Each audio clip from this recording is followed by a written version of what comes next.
بھائیو اس حوالے سے یہ بات یاد رکھیں کہ اس وقت دنیا گلوبل ولیج بن چکی ہے، یعنی ایک گاؤں چھوٹا سا، بلکہ میں کہتا ہوں کہ اب تو یہ گلوبل ولیج والا محاورہ بھی پرانا ہے، گلوبل ہوم ہے یہ پوری دنیا.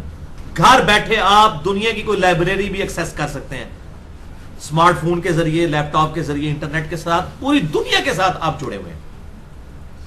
اب یہ ہمارے جو اسمارٹ فونز ہیں لوگوں کے پاس، اس کے اندر الارم بھی آ چکے ہیں، نمازوں کی ٹائمنگ بھی آ چکی ہوئی ہے، انٹرنیٹ بھی اویلیبل ہے، کمپیوٹر بھی یہی ہے، ٹیمپریچر کا آپ نے پتا کرنا ہے وہ بھی یہی ہے، اور سوشل میڈیا جو ایک سمجھ لیں ایک ایٹم بم ہے، سب سے بڑا اس وقت میڈیا تو سوشل میڈیا ہے، فیس بک، یوٹیوب، واٹس ایپ اور یہ باقی جتنے ساری چیزیں ہیں. اس کی وجہ سے دنیا گلوبل ولیج نہیں گلوبل ہوم بن چکی، ایک گھر کی مانند. اب وہ زمانے گئے کہ جب یہ چند خاص موضوعات چند لوگوں تک محدود تھے. اب کوئی ایک بندہ حدیث کوئی شیئر کرا دینا ایک فیس بک کے اوپر تو لاکھوں لوگوں تک پہنچ جاتی ہے. ایسے بھی ہمارے لوگ ہیں جن کے فالوورز 10-10 لاکھ سے زیادہ ہیں، ایسے علماء بھی ہیں. تو جب وہاں پہ کوئی چیز شیئر ہوگی 10 لاکھ لوگوں تک پہنچے گی اور 10 لاکھ آگے جتنوں تک پہنچائیں گے تو اب آپ یہ کہیں گے کہ یہ گلاں وہاں مجھ نہیں کرنی چاہیے، اور پائی وہاں مجھ پہلے ہی ہو گئی ہیں گلاں. ڈاکٹر ذاکر نائک نے جب بات کی تو کروڑوں لوگوں تک تو اسی وقت پہنچ گئی نا، وہ تو ایک انٹرنیشنل سپیکر ہیں. جب یزید کے بارے میں بات کی تو مسئلہ تو انہوں نے چھیڑا، ہم نے تو جواب دیا. جوتیاں بھی آپ ہمارے سر پر مارے اور ہمیں رونے بھی نہ دے. تو اس حوالے سے جو لوگ کہتے ہیں سلف کا فہم، تو میں یہ کہوں گا کہ ہمارے سلف بڑے نیک نیت تھے. امام احمد بن حنبل المتوفا 241 ہجری، اگر انہوں نے یہ بات کہی تھی کہ مشاجرات صحابہ یا اس طرح کے ایشوز ہمیں پبلکلی ڈسکس نہیں کرنے چاہیے، تو بالکل ٹھیک کہا تھا انہوں نے. اس وقت تو ایک ساتھ والے گھر میں کیا ہو رہا ہے نہیں پتا ہوتا تھا. آج اگر احمد بن حنبل زندہ ہوتے تو اپنے فتوے سے رجوع کرتے ہی، ان کا فتوا تھا، یہ کوئی قرآن حدیث تو نہیں تھا نا، فتوا تھا نا، ایکسپرٹ اوپینین تھا. آج کے دور کے معاملے میں اگر وہ دیکھتے کہ بھائی ایک تو طریقہ یہ کہ فیس بک پہ کوئی رافضیوں کی طرف سے اہل سنت کے خلاف کوئی حدیث شیئر ہو جاتی ہے، ایک تو ہے کہ آپ جواب دیں، حدیث قرطاس شیئر ہو جائے بخاری اور مسلم کی، تو ہم کیا کہیں گے یہ ڈسکس نہ کریں. میں نے الحمدللہ ڈسکس کیا، میرے علاوہ کسی نے نہیں کی حدیث. 3.25 گھنٹے کے اندر 55 مسئلہ وصی رسول کون ہے اور حدیث قرطاس کا تحقیقی جائزہ، کہ سیدنا عمر جو ہے وہ وفات کے وقت آپ صلی اللہ علیہ وسلم نے فرمایا کاغذ قلم لاؤ تو میں لکھ دوں، اس کے بعد تم گمراہ نہیں ہوگے. تو حضرت عمر حائل ہوئے، وہ رافضی کہتے ہیں جی یہ تو دیکھ لیں. تو میں نے وہ پورا ایک لیکچر دیا 3.25 گھنٹے کا. اب میں ایک حدیث قرطاس بیان نہیں کرنی چاہیے، تو بخاری اور مسلم میں یہ موجود ہے حدیث، میں تو نہیں پائی پہلے دی موجود ہے، تو کوئی شیئر کرائے گا. اسی طریقے سے میں نے جو 50 حدیثیں لکھی ہیں، جمع کی ہیں اہل سنت کی کتابوں سے، واقعہ کربلا کا حقیقی پس منظر 50 صحیح الاسناد حدیث کی روشنی میں، اکثر حدیثیں بخاری اور مسلم سے، اور اکثر تو خطرناک جو روایتیں ہیں جو چبھ رہی ہیں لوگوں کو وہ صحیح مسلم سے ہیں. تو میرے سلف امام مسلم ہے. چلو آ جاؤ. امام مسلم المتوفا 261 ہجری، انہوں نے صحیح مسلم کے مقدمے میں لکھا ہے کہ میں یہ جو کتاب ہے عوام الناس کے لیے لکھ رہا ہوں. اب آپ کی بات کہیں گے جی پبلک میں ڈسکس نہ کریں، امام مسلم نے اور جو فتوا لانا ہے نا میرے تو امام مسلم ہوتے لاؤ تو پتہ چل جائے گا. یہ اردو میں ایک محاورہ بولا جاتا ہے نا، چور کو نہ مارو چور کی ماں کو مارو. جو فتوا میرے پہ لگانا ہے امام بخاری امام مسلم پہ بھی لگاؤ، نعوذ باللہ اپنا ایمان برباد کرو. اور یہ حدیثیں جو ہم نے جمع کی ہیں تو علامات نبوت میں ہے، دلائل النبوہ امام بہیقی کی کتاب میں علامات نبوت میں یہ حدیثیں موجود ہے کہ عمار کو باغی جماعت قتل کرے گی. 10-15 دفعہ یہ ترک لے کے آئے ہیں، وہ ان کو اللہ کی طرف بلائے گا اور جنت کی طرف اور جماعت دوزخ کی طرف بلانے والی ہوگی. یہ آپ اندازہ کریں علامات نبوت میں محدثین نے رسول اللہ صلی اللہ علیہ وسلم کی نبوت کی دلیل بنایا ہے ان چیزوں کو، اور یہ کہتے ہیں کہ باتیں ڈسکس نہیں کرنی چاہیے. وَلِعَوْذُ بِاللَّهِ تعالی. تو اب الزامی جواب پھکی کے طور پر سن لیں گے. بڑے مزے کی بات ہے کہ بریلوی آپ سے کہیں گے کہ جناب یہ قل انما انا بشر مثلکم آیت ڈسکس کرنے کی ضرورت نہیں، بڑی گستاخی ہے. اور تھوڑی آیتیں ہیں جی قرآن اندر، وما ارسلناک الا رحمۃ للعالمین، یہ کیوں نہیں آپ ڈسکس کرتے؟ تسی ہر وقت نبی دی گستاخی تلاش کرتے ہو. تو یہ قرآن میں کیا گستاخی ہے؟ قل انما انا بشر مثلکم، وہ تو آپ کو گستاخ کہتے ہیں جو یہ آیت پیش کرے. اہل حدیثوں کو گستاخ اسی وجہ سے کہتے ہیں. تو پھر ٹھیک ہے آپ یہ آیت بیان کرنا شروع کر چھوڑ دیں. کیا رسول اللہ کی عظمت زیادہ ہے یا صحابہ کی عظمت زیادہ ہے؟ رسول اللہ صلی اللہ علیہ وسلم کی عظمت پر کروڑوں اربوں صحابہ اور باقی ساری امت قربان. تو وہ تو کہتے ہیں آپ گستاخی کر رہے ہیں، تو آپ بھی بیک فٹ پہ چلے جائیں نا. آپ کہتے ہیں نہیں حق ہے ہم بیان کریں گے، عقیدہ ہے بیان کریں گے، تو یہ عقیدہ نہیں جو ہم بیان کرتے ہیں. دیوبندی آپ کو کہیں گے، اور مجھے پتا ہے دیوبندی بڑے سخت خلاف ہیں اہل حدیث کے، وہ کہتے ہیں کہ جی یہ ہر مجلس میں بیان کرتے ہیں جامعہ ترمذی کی روایت کہ حضرت عمر نے اپنے دور میں حج تمتع پہ پابندی لگائی تو ان کے بیٹے عبداللہ بن عمر نے مخالفت کی، تو اگر حضرت عمر بھی غلط فتویٰ دیں تو ان کی بھی مخالفت ہوگی رسول اللہ کے مقابلے پر صلی اللہ علیہ وسلم۔ وہ کہتے ہیں یہ دیکھو جی یہ تو حضرت عمر کی گستاخی کرتا ہے، وہ پائی کوئی گستاخی نہیں ہے، یہ تو حضرت عمر بھی سنے تو خوش ہوں گے کہ کتاب و سنت کے دلائل کے اندر جو ہے وہ اختلاف رائے کیا جا سکتا ہے۔ اسی طریقے سے اہل حدیث کہتے ہیں جی بخاری کی حدیث بڑی خطرناک ہے جی، یہ تو گالی نہ کرو، 2812 اور مسلم میں بھی ہے، جو امام مسلم نے مقدمہ میں لکھا عوام کے لیے لکھ رہا ہوں، عمار کو ایک باغی جماعت قتل کرے گی، عمار ان کو اللہ اور جنت کی طرف بلائے گا، وہ جماعت دوزخ کی طرف بلائے گی، وہ کہنے بیان نہ کرو۔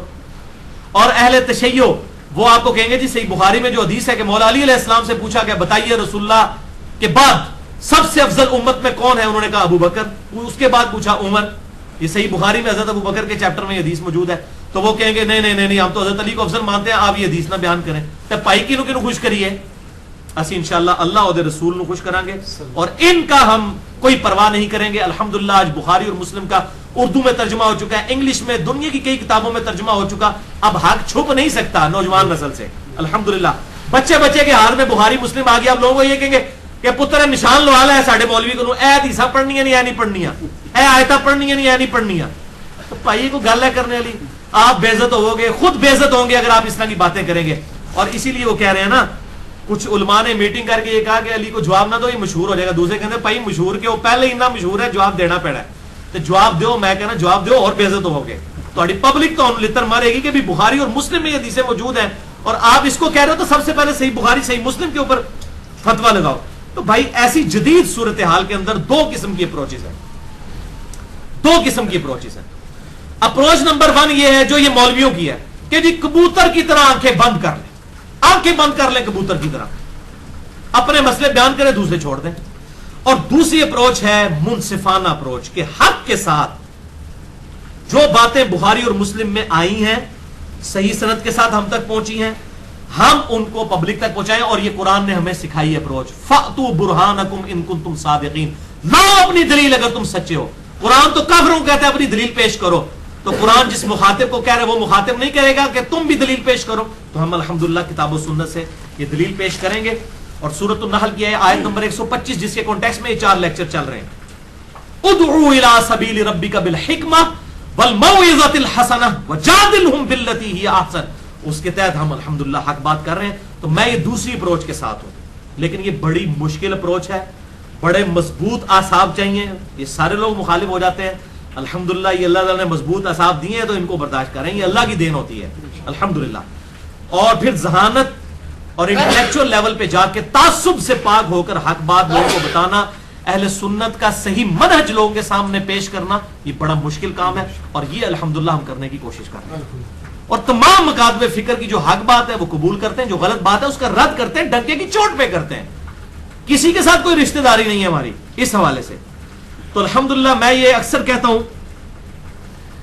کہ ہم نے یہ ایک انٹرنیشنل علمی جنرل سٹور کھولا ہوا ہے، جیسے وہ یہ بڑے بڑے انٹرنیشنل سٹور ہوتے ہیں نا، وہاں ہر قسم کا سودا بکتا ہے۔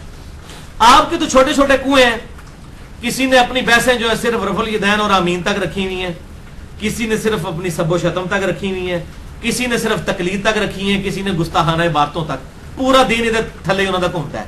یہ ہے الحمدللہ علمی جنرل سٹور، ہر ٹاپک ڈسکس کریں گے، اور الحمدللہ سینکڑوں موضوعات کمپیریٹیو اسٹڈی کرنے کے بعد میرے ریکارڈ ہو چکے ہیں، اور یہ الحمدللہ ویڈیو بکس ہیں۔ کتاب پڑھ، مجھے لوگ کہتے ہیں کتاب لکھیں، یہ ایک لیکچر حیات النبی پہ جو میں نے 2 گھنٹے کا دیا ہے، کتاب لکھوں تو 500 صفحے چاہیے، کون لکھے؟ لیکن وہ 500 صفحے کتاب کوئی پڑھے گا بھی نہیں، 2 گھنٹے کا لیکچر لوگ سنیں گے، اور کتنے لوگ سنتے ہیں حق بات الحمدللہ قبول کرتے ہیں۔ تو میں یہ مشورہ دوں گا اپنے مخالفین کو کہ کم از کم ایک دفعہ اہل سنت پاک.com وزٹ کریں، خصوصاً اس میں آل اختلافی مسائل میرے دیکھیں، اور سینکڑوں موضوعات کے اوپر تقریباً 150-200 لیکچرز ریکارڈ ہو چکے ہیں کئی موضوعات کے اوپر، ان کو سٹڈی کریں، اور آپ پھر mirza_95@yahoo.com پہ مجھے ای میل کر کے بتائیں کہ اردو لینگویج کے اندر کس بندے نے اس طرح کا کام کیا ہوا ہے۔ اور میں کوئی تکبر کے طور پہ نہیں کہہ رہا، میں اپنا درد آپ کے سامنے رکھ رہا ہوں، اور الحمدللہ آج دنیا میں 60% مسلمان اردو سمجھتے ہیں، انڈیا، پاکستان، بنگلہ دیش، نیپال، یہ 60% مسلمان تو یہاں کے ہیں، پوری دنیا میں انگلش سمجھنے والے تو 20-25% لوگ ہیں، 60% اردو سمجھنے والے لوگ ہیں۔ اور الحمدللہ ہماری دعوت ہر بندے تک پہنچ رہی ہے. اس حوالے سے دنیا کے ہر بر اعظم میں پہنچی ہوئی ہے, اور الحمدللہ ہر موضوع پہ, اور کئی موضوعات تو مولویوں کی کیپیسٹی سے باہر ہے. میں آپ کو بتاتا ہوں ایک موضوع, مجھے بتائیں کسی نے لیکچر دیا ہو. پروفیسر رچرڈ ڈاؤکنز کی کتاب ہے دا گاڈ ڈیلوژن. ہمارے جیلم شہر کے اندر آج سے 5 سال پہلے تک یہاں پہ کچھ پروفیسر سے وہ کتاب بانٹ رہے تھے کہ خدا کا نظریہ ایک ڈیلوژن فرسودہ ہے. اسلام آباد میں تو آپ چھوڑ دیں کیا حالت ہے, پوری دنیا میں سب سے زیادہ یہ کتاب چھپتی ہے خدا کے نظریے کے خلاف جو کتاب چھپتی ہے, یہ دا گاڈ ڈیلوژن ہے. رچرڈ ڈاؤکنز آکسفورڈ یونیورسٹی کا پروفیسر ہے, 78 سال اس کی عمر ہے, ابھی بھی زندہ ہے مردود, اللہ اس کو ہدایت دے. تو اس نے کتاب لکھی تقریباً 450 صفحات پر. میں نے وہ کتاب پڑھ کر میں نے اس کے اوپر 2 گھنٹے کا لیکچر اس کے جواب میں ریکارڈ کروایا ہے. الحمدللہ ہو کریٹڈ گاڈ اور جدید شیطانی وسوسوں کا تحقیقی جائزہ, مسئلہ نمبر 83B. کس مولوی کی کمپیٹنسی ہے کہ یہ کام کرے؟ ان بیچاروں کو تو سائنس, ان کو تو ابھی تک نہیں پتا چلا انگریزی مسلمانوں کی زبان ہے یا کافروں کی زبان ہے, جو بیچارے اس سے نہیں باہر نکلے ہوئے ہیں. وہ کہتے ہیں جی پہلے عربی سیکھو پائی, میں کہنا تسی انگریزی سیکھی ہے, آؤ انگریزی مناظرہ کرو میرے نال. خدا دا نا جی اللہ دے بندے ہو, یہ میں صرف الزامی بات پہ کر رہا ہوں, کدھر آئی نہ جائے کو مناظرہ کرنا, مناظرہ زیادہ کوئی نہیں کرنا پائی. اس حوالے سے آپ میری کلیریفیکیشنز بھی دیکھ سکتے ہیں. مسئلہ نمبر 108 میرا ریکارڈ ہے, انجینئر محمد علی مرزا کی website, YouTube channel, WhatsApp, Facebook اور لیکچرز کے حوالے سے میری کلیریفیکیشن کہ میری طرف سے عام اجازت ہے بغیر کٹنگ کے میرے لیکچرز کوئی اپلوڈ کرے. ریسرچ پیپرز فری ہم تقسیم کرتے ہیں, آگے بھی کسی کو چھاپنے کی اجازت ہے بغیر اس کو تبدیلی کیے. اور الحمدللہ 150 سے زیادہ اختلافی موضوعات پہ لیکچرز ہیں, 200 کے قریب الحمدللہ قرآنک لیکچر ہیں, 14 پارے ہمارے تقریباً کور ہو چکے ہیں الحمدللہ ان 200 لیکچرز کے اندر. تقریباً 200 ہیں, 190 کے قریب. تو میں علماء سے بھی ریکویسٹ کروں گا کہ اپنے اپنے مدرسوں کے کنویں سے باہر نکلیں. بھائی باہر بہت بڑی علم کی دنیا ہے, آپ دیکھیں مکاتب فکر سے باہر نکل کے دیکھیں کتنی بڑی دنیا ہے. اب آخر میں ایک آیت کے حوالے سے کلیریفیکیشن دے دوں, یہ اکثر لوگ اس حوالے سے پیش کرتے ہیں. وہ سورۃ البقرہ کی ہے, آیت نمبر 133 اور 141. یہ 2 دفعہ آیت آئی ہے. اعوذ باللہ من الشیطان الرجیم, بسم اللہ الرحمن الرحیم. تلک امۃ قد خلت لہا ما کسبت ولکم ما کسبتم. وہ ایک امت تھی جو پہلے گزر چکی, ان کے لیے ان کے اعمال ہیں, تمہارے لیے تمہارے اعمال ہیں. ولا تسألون عما كانوا يعملون, تمہیں نہیں پوچھا جائے گا کہ وہ کیا اعمال کیا کرتے تھے. وہ کہتے ہیں جی اس کی وجہ سے نا یہ پرانے بزرگوں کے قصے کہانی نہیں چھیڑنے چاہیے. ہر بندہ اپنے اپنے بزرگوں کو ڈیفینڈ کرتا ہے نا. کہتے وہ اشرفی تھانوی صاحب فوت ہو گئے, احمد بریلوی صاحب فوت ہو گئے, تو میں کہاں گا بھائی جی پھر غلام احمد قادیانی صاحب بھی فوت ہو گئے نے, چھڑ دو انہوں کیوں مگر پہ انہوں نے. یہ پھر الزامی جواب یہ بھی ہوگا نا. اس لیے کہتے ہیں صحابہ کرام, اور یہ آیت کا مطلب بھی آپ غلط لے رہے ہیں. یہ آیت کا یہ مطلب نہیں ہے, پورا کانٹیکسٹ ہے. یہود و نصارہ کہتے تھے ہمیں ابراہیم کی نسبت کام آئے گی, جو ہم بھی اکثر لوگ کہہ رہے ہوتے ہیں, جو کچھ بھی ہے تیرے محبوب کی امت سے, ہم نے خود اپنے آپ کو صحیح نہیں کرنا, نسبت ہی کام آئے. تو اللہ تعالیٰ نے ان کو ٹانٹ کیا ہے کہ ان کی نسبت تمہیں کام نہیں آئے گی. تلک امۃ قد خلت, وہ نیک لوگوں کی جماعت تو جا چکی, لہا ما کسبت ولکم ما کسبتم, جو نیکیاں انہوں نے کمائی تھی وہ اپنے ساتھ لے گئے ہیں, تمہاری نیکیاں تمہارے کام آئیں گی. تمہیں نہیں پوچھا جائے گا انہوں نے کیا نیک عمل کیے. یہ برائیوں کے بارے میں نہیں ہے. اگر برائیوں کے لیے ہوتا تو یہ لہا ما کسبت ولکم ما کسبتم نہ ہوتا, بلکہ ہوتا علیہا مکتسبت وعلیکم ما کسبتم. اس کے لیے اس کا وبال ہے جو اس نے کیا, اور تمہارے لیے اس کا وبال ہے جو تم نے کمایا. جیسے لا یکلف اللہ نفسا الا وسعها, لا یکلف اللہ نفسا الا وسعها, لہا ما کسبت وعلیہا مکتسبت. لہا ما کسبت وعلیہا مکتسبت, لہا نیک عمل, وعلیہا اور بروں کا وبال اسی پر ہوگا جو اس نے کیا. ورنہ تو قرآن حکیم خود حضرت یوسف علیہ السلام کے بھائی صحابی نہیں تھے, 2 نبیوں کے صحابی تھے, حضرت یعقوب کے, حضرت یوسف علیہ السلام کی. ان کی غلطیاں نہیں بیان کی ہیں قرآن میں, تو پھر ہونا چاہیے کہ یہ واقعات نہ بیان کیے جائیں. قرآن تو عبرت پکڑتا ہے. آدم علیہ السلام کا بھی کہا کہ سورہ اعراف میں کہ آدم علیہ السلام کی غلطی اس لیے بیان کی تاکہ تم عبرت حاصل کرو اولاد آدم, کہ تم اس طرح گمراہ نہ ہو جانا جس طرح شیطان نے ورگلایا تھا حضرت آدم علیہ السلام کو, تمہیں نہ کہیں ورگلا دے. گمراہی کا لفظ تو ہم آدم علیہ السلام کے لیے استعمال نہیں کرتے, لغزش کروائی تھی. تو اچھا اس میں یہ کہتے ہیں کہ جی تسی جڑا ہے اے جنگ جمل صفین نہروان سے کون سی عبرت حاصل کرنی پائی. سب تو بڑی عبرت آج دے دور دی امام مہدی کی خوشخبریاں نہیں ہیں ابو داؤد اور مسند احمد کے اندر کہ اس وقت تک قیامت نہیں آئے گی. کہ جب تک میری بیٹی فاطمہ کی اولاد میں سے میرے نام پر، جس کے باپ کا نام میرے باپ کے نام پر، اس کی ماں کا نام میری ماں کے نام پر ہوگا، امام محمد بن عبداللہ مہدی نہ پیدا ہو جائے، پوری دنیا کو انصاف سے بھر دے گا. تو امام مہدی جو ہے وہ حضرت حسن حسین کی اولاد میں سے ہوں گے، وہ یزیدی ہوں گے. خلافت قائم کرنے کے لیے آپ کو پتا ہونا چاہیے کہ خلافت کے ساتھ ظلم کیا ہوا، خلافت کیسے ملوکیت میں بدلی. یہی تو مولانا مودودی کا مقدمہ تھا خلافت و ملوکیت کے اندر. ان کو کسی سے تکلیف نہیں تھی. اور مولانا مودودی نے جواب دیا تھا، یاد رکھیں، محمود احمد عباسی ناسبی منکرین حدیث، اس نے کتاب لکھی تھی حضرت علی کے خلاف، اس کا جواب دیا تھا مولانا مودودی نے کہ آپ لوگ یہ بات کیا کر رہے ہو. اچھا اس کو سارے جو ہے نا، وہ فیض عالم صدیقی ہمارا جیلم کا تھا، یہاں پکا ناسبی، مرتے دم تک اہل حدیث مسجد کا امام رہا. ٹھیک ہے، اس وقت پھر اس کو وہ قتل بھی ہو گیا تھا. تو مسئلہ یہ کہ اپنی زندگی میں تو سپورٹ کرتے رہتے ہیں، بعد میں کہتے ہیں ہمارا اعلان برات ہے. ابھی بھی اعلان برات تو کوئی نہیں، اس کے خلاف کو کتاب تو کوئی نہیں آئی ہے. ایک شیخ زبیر صاحب نے اس کے خلاف کو بات لکھی ہے، باقی اعلان برات تو لکھا ہوا اگر آیا بھی ہے تو کہتے ہیں جی وہ جی امام بخاری کو کھوتا کہتا تھا. او بھائی یہ ان کو تکلیف ہے، اس نے حضرت علی کو جو گالیاں نکالی اس کی کوئی تکلیف نہیں کسی کو. یہ تو نہیں ہونا چاہیے نا. تو یہ بالکل غلط پیش کرتے ہیں. تو الحمدللہ خلافت کے قیام کے لیے ضروری ہے کہ امت کو یہ بات پتا ہو. اور دوسری بات پھکی کے طور پر قرآن کا حوالہ بھی لے جائیں اس حوالے سے. کتمان حق کرنے والے سورۃ البقرہ آیت نمبر 159 اور 60 ہے. اعوذ باللہ من الشیطان الرجیم، بسم اللہ الرحمن الرحیم. ان الذین یکتمون ما انزلنا من البینات، بے شک جو لوگ چھپا لیتے ہیں جو ہم نے نازل کی ہیں روشن چیزیں، قرآن کی آیات یا آپ صلی اللہ علیہ وسلم کی احادیث بھی، وہ بھی اللہ کی طرف سے وہی خفی تو ہے، والہدا اور ہدایت کی باتیں، من بعد ما بیناہ للناس، بعد اس کے کہ ہم نے لوگوں کو ان کو بیان کر دیا لوگوں کے لیے، فی الکتاب اپنی کتاب میں. اولئک یلعنہم اللہ ویلعنہم اللاعنون، ایسے لوگوں پر اللہ کی لعنت اور تمام لعنت کرنے والوں کی لعنت ہے جو حق بات کو چھپا لیتے ہیں. کتمان حق کرنے والے لوگ ہیں. الا الذین تابوا، ہاں مگر اگر کوئی توبہ کر لے، واصلحوا اور اپنی اصلاح کر لے، وبینوا اور خالی اصلاح نہیں، وہ چھپائی ہوئی حدیثیں اور آیات بیان بھی لوگوں سے کرے. فَأُولَئِكَ أَتُوبُ عَلَيْهِمْ، تو ایسے لوگوں کی اللہ تعالیٰ توبہ قبول کرے گا. وَأَنَا التَّوَّابُ الرَّحِيمُ، اور میں توبہ قبول کرنے والا مہربان ہوں. کتمان حق اتنا بڑا جرم ہے کہ قرآن میں لعنت اللہ تعالیٰ نے کی ہے.